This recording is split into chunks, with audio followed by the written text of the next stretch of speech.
Hey guys, balik lagi bareng gua Kenny. Setelah kurang lebih 2 bulan upgrade kamera ke Sony A7 IV, hari ini gue mau ngebahas pro dan kontra kamera ini supaya kalian-kalian yang lagi galau pengen upgrade bisa terbantu. Di video ini gue bakal kasih 5 alasan kenapa kamera ini adalah kamera terbaik yang bisa kalian beli di tahun ini. Dan di akhir video gue juga bakal ngebahas cons atau kekurangan dari kamera yang hampir perfect ini. So, langsung aja kita mulai dari alasan yang pertama, let's go! Mayoritas dari kamera mirrorless yang hybrid itu biasanya punya sensor dengan resolusi 24 megapiksel yang menurut gua sedikit terlalu rendah, dimana kalau gua mau ngezoom lebih dari 100% itu biasanya resolusinya udah mulai pecah. Kalau kalian udah ngikutin video gua dari lama, mungkin kalian udah tahu kalau gua adalah user Sony A7C dan Sony A7R3. Sony A7C punya sensor 24 megapiksel dan Sony A7R3 punya sensor 42 megapiksel. Karena size foto A7R3 yang lumayan gede, laptop gua lumayan kesusahan buat nge-preview hasil foto-foto gua. Alhasil, kerjaan gua jadi makin lelet dan storage laptop gua jadi cepat habis. Nah, di sini gua ngerasa sensor 33 megapiksel A7 IV adalah sweet spot di mana gua bisa ngedapetin balance dari file size dan kebebasan buat nge-crop foto. Sensor baru ini adalah salah satu alasan kenapa Sony A7 IV ini sering disebut sebagai the perfect hybrid camera. Ngomong-ngomongin tentang hybrid kamera, fitur yang satu ini juga ngemanjain hybrid user banget. Sekali kalian udah ngecobain dial foto dan video ini, kalian bakal ngerasa kurang nyaman sewaktu balik pakai kamera-kamera lainnya. Karena gue sendiri udah ngerasain ketika ngerjain project pre-wedding di mana gue berperan sebagai solo foto dan videographer. Bayangin gue bisa bolak-balik pindah dari foto ke video mode dengan satu klik aja. Dibandingin dengan dial Sony A7 III yang mode manual dan videonya jauh banget. Ditambah lagi dengan adanya dial foto dan video ini, kita jadi punya 3 settingan memory call yang berbeda buat masing-masing foto dan video. Jadi totalnya kita bisa punya 6 settingan memory call yang berbeda-beda. Ini adalah fitur yang gak bakal kalian nemuin di kamera manapun. Good job banget buat Sony, menurut gua ini adalah fitur yang well thought banget.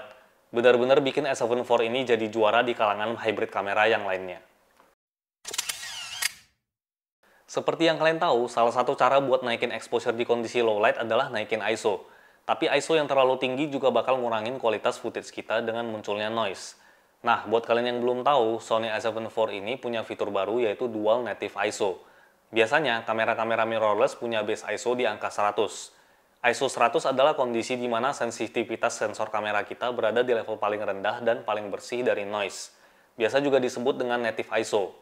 Jadi, sesuai namanya, Dual Native ISO artinya kamera ini punya 2 level ISO yang paling bersih dari noise. Setelah bereksperimen, gue nemuin kalau kalian syuting di profile picture S-Log 3, Native ISO A7 IV ini ada di angka 800 dan 3200. Jadi kalau kalian lagi syuting dalam kondisi low light dan harus naikin ISO ke 1600, akan lebih baik kalau kalian naikin ISO-nya ke 3200. Sekali kalian naikin ISO-nya ke 3200, footage kalian bakal jadi bersih dari noise lagi kayak settingan ISO di 800. Fitur ini bikin kamera ini punya kemampuan syuting low light yang lumayan baik di kelasnya. Kalau kalian adalah Sony user, tentu udah bukan rahasia lagi kalau color sense-nya Sony itu enggak sebagus merek-merek kamera lainnya, terutama di bagian skin tone. Kalau kita perhatiin, warna Sony itu sedikit greenish atau kehijau-hijauan. Nah, semenjak dirilisnya Sony A7S III, Sony udah memperbaruin color sense-nya, di mana skin tone-nya sekarang udah kelihatan lebih natural. Dan ada satu fitur utama yang bikin gue langsung pengen upgrade pas kamera ini rilis.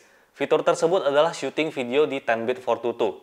Buat yang nggak tahu apa itu 10-bit 422, silakan kalian googling. Long story short, 10-bit 422 itu bakal bikin kalian lebih leluasa ketika ngedit warna atau color grading footage kalian. Satu lagi alasan kenapa kalian harus upgrade ke Sony A7 IV adalah layout menunya yang baru. Gue yakin gue bukan satu-satunya user yang ngerasa layout menunya Sony itu enggak banget. Untungnya, Sony udah nge-update interface menunya ke layout yang lebih nyaman buat dipakai. Biarpun menu-menunya masih terkesan membingungkan, tapi menurut gua ini adalah salah satu improvement yang lumayan baik. Tampilan dan pembagian segmennya udah lebih kelihatan rapi dan teratur. Itu dia tadi 5 alasan kenapa kalian harus upgrade atau beli kamera A7 IV ini. Tapi ada satu kekurangan yang menurut gua bakal jadi deal breaker buat beberapa orang, yaitu kita nggak bisa syuting 4K 60 dengan sensor full frame. Artinya, footage kita bakal di-crop 1,5 kali jika kalian syuting di mode 4K 60. Mungkin Sony ngebatasin fitur ini dengan alasan takut overheating. Tapi melihat Sony A7S III yang fine-fine aja ketika syuting 4K 120 di full frame mode, menurut gue ini adalah salah satu strategi Sony dalam hal segmentasi produk. Bayangin aja kalau kamera ini bisa nge-shoot 4K 60 full frame dengan harga yang hampir setengah lebih murah dibandingkan dengan Sony A7S III. Gue yakin mayoritas dari market pasti lebih memilih untuk beli Sony A7 IV. Jadi itu adalah salah satu strateginya Sony yang menurut gue masih fair, mengingat harga A7 IV yang lumayan jauh dibanding dengan Sony A7S III. So, itu dulu untuk video kita kali ini. Semoga penjelasan gue bisa ngebantu kalian buat ngedecide apakah kamera ini worth it atau enggak. Seperti biasa, jangan lupa buat like dan subscribe channel ini supaya kalian nggak ketinggalan dengan video-video yang selanjutnya. Thank you so much for watching, and as always, I will see you on the next one. Bye!